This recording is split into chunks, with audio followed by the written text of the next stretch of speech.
नमस्कार. आज आपण आयुर्वेदातील अतिशय महत्त्वाचा भाग समजून घेणार आहोत. आम म्हणजे काय? आयुर्वेदानुसार जेव्हा अन्न पूर्णपणे पचत नाही तेव्हा शरीरात अपूर्ण पचलेले आणि अनावश्यक द्रव तयार होऊ शकते. यालाच आम असे म्हटले जाते. आयुर्वेदानुसार असे मानले जाते की जठराग्नी मंद झाल्यास आम तयार होण्याची शक्यता वाढते. आम तयार होण्याची काही संभाव्य कारणे म्हणजे अति खाणे, वारंवार काहीतरी खात राहणे, अपचन असतानाही पुन्हा जेवण करणे, खूप जड, तेलकट किंवा अति तिखट अन्नाचे जास्त सेवन, कमी हालचाल आणि अनियमित दिनचर्या. आम तयार झाल्यास काही लोकांमध्ये पुढील लक्षणे दिसू शकतात.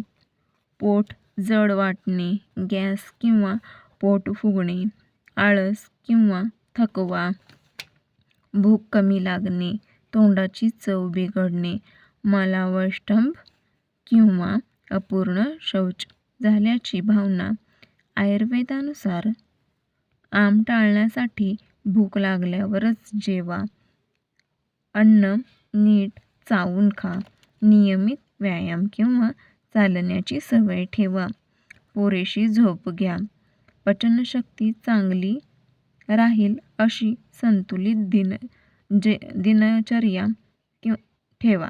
महत्त्वाची सूचना: आम ही आयुर्वेदातील संकल्पना आहे. ही आधुनिक वैद्यकातील एखाद्या विशिष्ट पदार्थाशी थेट समतुल्य मानली जात नाही.